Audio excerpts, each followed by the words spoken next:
baarlamaanka haddaba waxaan idin ballan qaadayaa maanta kow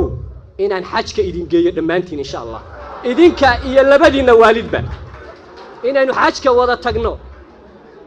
waxa wax looga qaban karaa wax yar yaan idin sheegaya waa sahal $1 milyan bishii meel loo dhigo qofkii soo sheegay baabuurkaas qarxaya $100,000 in la siiyo haddii uu rabana dibadda loo diro dawladahaasi lacagta ku bixiya inay nala galaan qofkii information fiican keeno oo ummadda Soomaaliyeed badbaadiya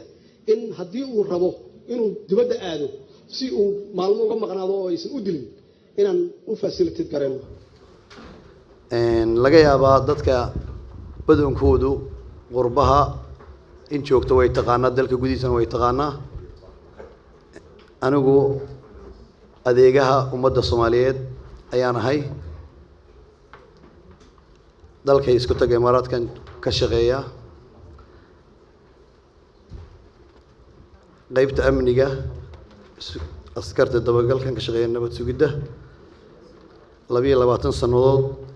ummadda Soomaaliyeed ee badanka qurbaha ku nool oo dhan way wada garanayaan laaluushkana waxaan idin sheegaa laba culama waxay ka iftoodeen sheekh Shibli wuxuu dhahay baan idin sheegaya wuxuu dhahay lacagta ninka idin laaluusha hadduusan mudnayn wadanka inuu madax u noqdo ha u dooranina hadhow 3 kafaara kaaga filan buu dhahay kafaara 3 maalin oo soonta ayaa kaaga filan buu dhahay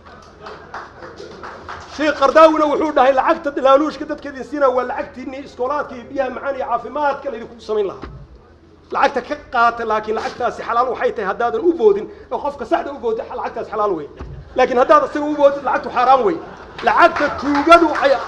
lacagtu ay tuugada qaybinaysa qaata anigu lacag iguma ogidin inaan qaybiyo